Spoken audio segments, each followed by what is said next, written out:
31 अक्टूबर 1984 सुबह का वक्त था। प्रधानमंत्री इंदिरा गांधी अपने निवास से निकलकर पास ही मौजूद एक दूसरे बंगले की ओर जा रही थी। वहीं उन्हें एक ब्रिटिश अभिनेता और फिल्म मेकर को इंटरव्यू देना था। दोनों इमारतें बिल्कुल पास पास थीं, इसलिए इंदिरा गांधी ने गाड़ी लेने के बजाय पैदल ही जाने का फैसला किया। जैसे ही इंदिरा गांधी गेट के पास पहुंची, अचानक उनका एक बॉडीगार्ड सामने आया।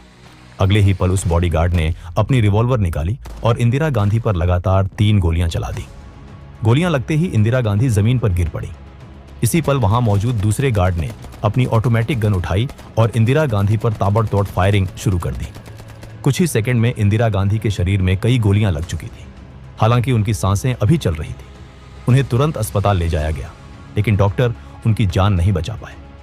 जब यह खबर पूरे देश में फैली तो पूरा भारत सन्न रह गया। किसी को यकीन नहीं हो रहा था कि देश की प्रधानमंत्री को उनके ही सुरक्षा गार्ड्स ने मार दिया। इस वीडियो में हम 2D एनिमेशन के जरिए बताएंगे कि आखिर क्यों और कैसे इंदिरा गांधी की हत्या की गई। 1966 में इंदिरा गांधी भारत की पहली महिला प्रधानमंत्री बनी। शुरुआत में बहुत से लोग उन्हें हल्के में लेते थे। उनके राजनीतिक विरोधी उन्हें कमजोर और सिर्फ कुछ समय के लिए बनी नेता कहकर तंज कसते रहते थे। लेकिन आने वाले सालों में इंदिरा गांधी ने अपने फैसलों से सबको गलत साबित कर दिया। 1971 के आम चुनावों में इंदिरा गांधी ने गरीबी हटाओ का नारा दिया। उन्होंने पूरे आत्मविश्वास के साथ चुनाव लड़ा। जब नतीजे आए तो पूरा देश हैरान रह गया। कांग्रेस ने 352 सीटें जीत ली। इस जीत के साथ इंदिरा गांधी ने यह दिखा दिया कि अब वो सिर्फ प्रधानमंत्री नहीं, बल्कि देश की सबसे ताकतवर नेता बन चुकी है। उनकी अगुवाई में ही 1971 का भारत पाक युद्ध हुआ। इस युद्ध में भारत ने पाकिस्तान को करारी शिकस्त दी और ईस्ट पाकिस्तान अलग होकर बांग्लादेश बन गया। 1974 में दुनिया के कई देशों के विरोध के बावजूद भारत ने परमाणु परीक्षण किया और अपनी ताकत का ऐलान कर दिया। कुछ ही सालों में इंदिरा गांधी को आयरन लेडी कहा जाने लगा, लेकिन राजनीति में कामयाबी के साथ विवाद भी चलते रहे। 1971 में इंदिरा गांधी ने रायबरेली से चुनाव जीता था। उनके विरोधी ने आरोप लगाया कि चुनाव में गलत तरीकों का इस्तेमाल किया गया। मामला इलाहाबाद हाई कोर्ट तक पहुंचा। कोर्ट ने इंदिरा गांधी को दोषी माना और उन पर चुनाव लड़ने की रोक लगा दी। इसके बाद इंदिरा गांधी सुप्रीम कोर्ट पहुंची। सुप्रीम कोर्ट ने उन्हें प्रधानमंत्री बने रहने की इजाजत दे दी, लेकिन इस फैसले के बाद देश भर में जोरदार विरोध शुरू हो गया। 1975 में दिल्ली के रामलीला मैदान में जयप्रकाश नारायण ने इंदिरा गांधी पर लोकतंत्र खत्म करने का आरोप लगाया। उसी समय देश में रेल हड़ताल, महंगाई और भ्रष्टाचार जैसे मुद्दे भी चल रहे थे। इंदिरा गांधी की कुर्सी डगमगाने लगी। जब उन्हें लगा कि उनकी सरकार गिर सकती है, तब उन्होंने एक बहुत बड़ा और विवादित फैसला लिया। 25 जून 1975 की आधी रात को पूरे देश में आपातकाल लागू कर दिया गया। लोगों के अधिकार छीन लिए गए, प्रेस पर पाबंदी लग गई और लोकतंत्र लगभग थमसा गया। करीब 2 साल तक देश आपातकाल के साए में रहा। 1977 में जब चुनाव हुए तो जनता ने अपना गुस्सा वोट के जरिए दिखा दिया। इंदिरा गांधी को करारी हार का सामना करना पड़ा। पंजाब में भी कांग्रेस हार गई और अकाली दल ने प्रकाश सिंह बादल की अगुवाई में जीत हासिल कर ली।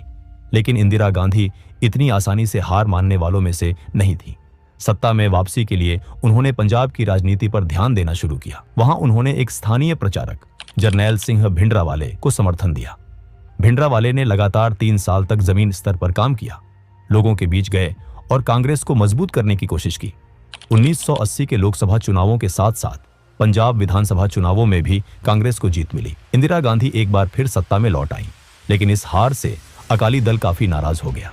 अकाली दल ने मांग उठाई कि पंजाब को एक अलग सिख डोमिनेटेड पंजाबी भाषा बोलने वाले स्टेट के रूप में ज्यादा अधिकार मिलने चाहिए। इस मांग को जरनैल सिंह भिंडरावाले का भी खुला समर्थन मिल गया। अकाली दल अपनी बात राजनीतिक और संवैधानिक तरीके से रख रहा था, लेकिन भिंडरावाले का रास्ता कहीं ज्यादा कठोर था। उसकी भाषणबाजी धीरे धीरे और तेज होती गई और पंजाब का माहौल बदलने लगा। कुछ ही सालों में पंजाब में उग्रवाद बढ़ने लगा। डर, हिंसा और अविश्वास का माहौल चारों तरफ फैलने लगा। सिख समुदाय की सबसे पवित्र जगह गोल्डन टेम्पल को कुछ उग्रवादी संगठनों ने अपना ठिकाना बना लिया। वहीं से उनके ऑपरेशन चलने लगे। इस पूरे नेटवर्क का सबसे बड़ा चेहरा था जरनैल सिंह भिंडरावाले। पंजाब में हालात लगातार बिगड़ रहे थे और इंदिरा गांधी चाहती थीं कि किसी भी तरह शांति वापस लाई जाए। आखिरकार जून 1984 में इंदिरा गांधी ने एक बहुत बड़ा और मुश्किल फैसला लिया। उन्होंने ऑपरेशन ब्लू स्टार को मंजूरी दे दी। भारतीय सेना ने गोल्डन टेम्पल परिसर के अंदर जाकर ऑपरेशन शुरू किया। कुछ ही दिनों में सेना ने उग्रवादियों को वहां से हटा दिया, लेकिन इस कार्रवाई में उग्रवादियों के साथ साथ कई निर्दोष लोग भी मारे गए।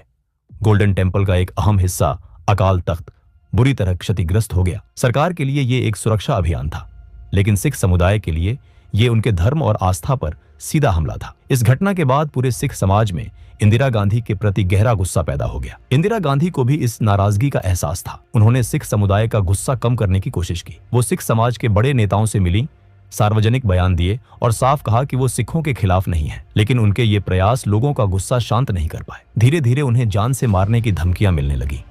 खुफिया एजेंसियों ने कई बार उन्हें सलाह दी कि अपनी सुरक्षा से सिख गार्ड्स को हटा दिया जाए, लेकिन इंदिरा गांधी ने यह सलाह मानने से इनकार कर दिया।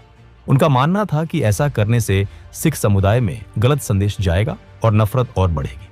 साथ ही उन्हें अपने सिख गार्ड्स पर पूरा भरोसा था।